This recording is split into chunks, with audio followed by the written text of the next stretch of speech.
नमस्कार, मी प्रदीप जोशी आणि आपण पाहत आहात ऑफिशियल प्रदीप जोशी. वंदे मातरम दोन प्रेरणादायी शब्द. हृदयात देशभक्तीचा भाव उसळणारे शब्द. या राष्ट्रगीताने 150 वर्षाचा गौरवशाली कालावधी पूर्ण केला आहे. 1875 साली बंगाल राष्ट्रगीताचा दर्जा दिला.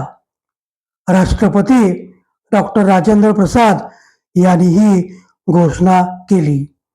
या गीताची 2 कडवी म्हटली जातात. आम्हा सर्व भारतीयांना वंदे मातरम या गीताचा सार्थ अभिमान आहे. आपणास माझा हा व्हिडिओ कसा वाटला? आवडला असेल लाईक करा, शेअर करा, सबस्क्राईब करा आणि हो, कमेंट देखील द्या. पुनश्च एकदा धन्यवाद.